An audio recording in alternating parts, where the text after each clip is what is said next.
There are many unsolved crimes out there, and there are several ways to investigate. One of them is through a psychic investigator. And Troy Griffin is an intuitive medium, and he is joining us now, and this is just fascinating. So thank you for being with us. Thank you for having me.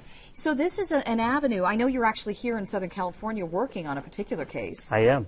But before we get to that, how did you know you had a gift to help people? Well, I had a gift. I was around 12 years old. I was at sixth grade camp on an island outside of Seattle and just knew things that would happen and take places.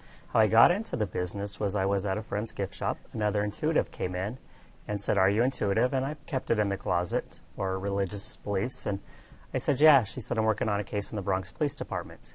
And so I validated about 95% of the case, and it was not a missing persons. I felt like it was an unsolved murder and gave general location of the body. Found out that that's where the body was. And I realized at that point maybe this was a gift of God that I should be helping people with closure moving forward. And that's how I got in there. And you're talking about, you've worked on more than 100 missing or cold cases, and many of them had resolutions, maybe not positive ones, but still resolutions somehow. Correct. So what's the case you're working on here? So I'm working on a 19-year-old case from 2013. His name is Bryce Lapisa. He was coming home from college down the highway, stopped at Castilla Lake, and has never been seen since. So they've investigated, have private investigators. They feel like he walked away and has never returned, and I feel like there's probably some foul play there. It sounded like it was suspicious circumstances, but a lot of families that approach you, do they feel like they've just hit a dead end, that they can't get answers? They want closure somehow, even if it is a sad closure? Sure. I'm more or less the last step where people come to. Investigators can only do so much with time and resources, and then it pretty much becomes a cold case.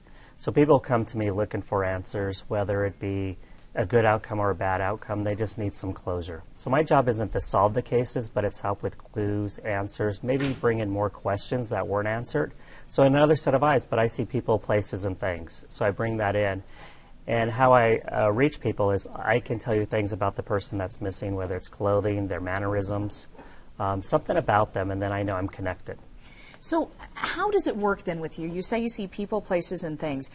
You can, because we were talking during the break, but you can visualize someone's face that may be involved that you've never seen before. That's correct. Okay. And in those situations, I'll go to the internet and look at crime sites or federal databases, and then once I know who that person is, then I know that's probably my victim. When I see people, places, and things, I can see perpetrators. I do have a sketch artist on my team that helps me, and we sketch it out.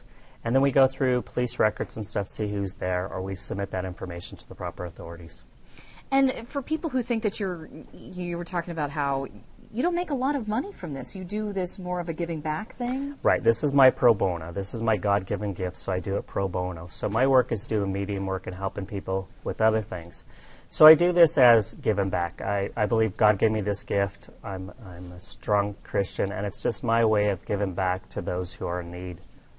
And this was a conflicted feeling in you, because you didn't embrace it fully initially. Yes. I didn't embrace it fully because I had to go through, my wife is from a pastor's family, and society and religion really keeps us in the closet. And it took me till I was in my mid-40s to realize after this that, I haven't been trained. I don't do cards. I've never been to a development group.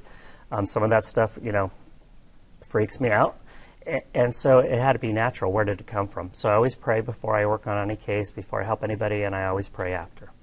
And so can you tell, do you have a feeling sometimes when you see someone who's just possibly a bad person? Oh, that none of the rest of us would really know, but you just know when you walk into absolutely. a room. Let me look around. No. A lot of people in the room. Yeah, I do. And what happens to me is I get more anxiety, and I'll start to feel like I'm sweating.